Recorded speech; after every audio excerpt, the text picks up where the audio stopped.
Gusto niyo ba ang luto ko? Gusto ko rin ang luto niyo. Halina kayo, samahan niyo ako sa aking pagluluto ngayong araw na ito.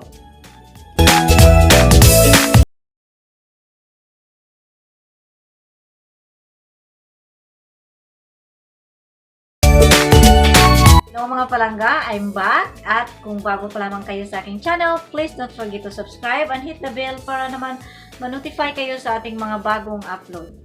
Mga palangga, ang gagawin natin ngayon ay gagawa tayo ng cucumber salad. At ipapakita ko sa inyo ang aking simpleng recipe.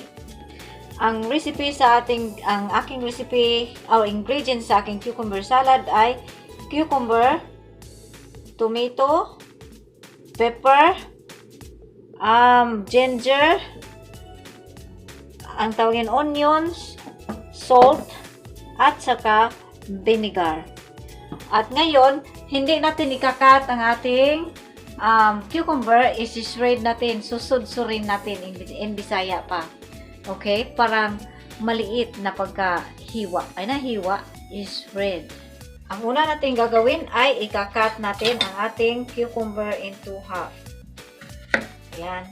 At ilagay natin dito. At mangangailangan tayo ng shredder. Okay, isang tabi muna natin ang ating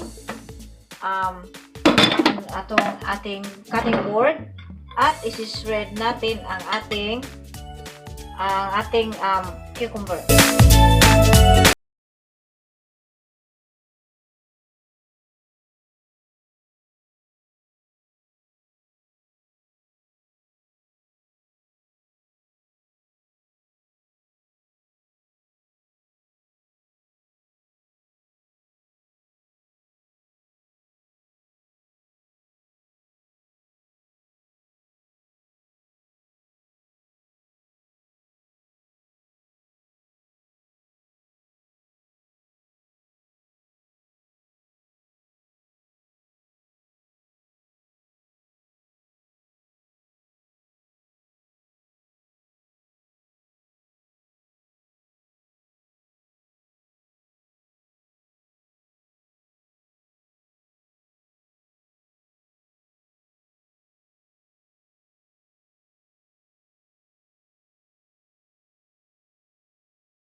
Tapos na natin sinudsud ang ating cucumber, or tapos na natin na-shred ang ating cucumber.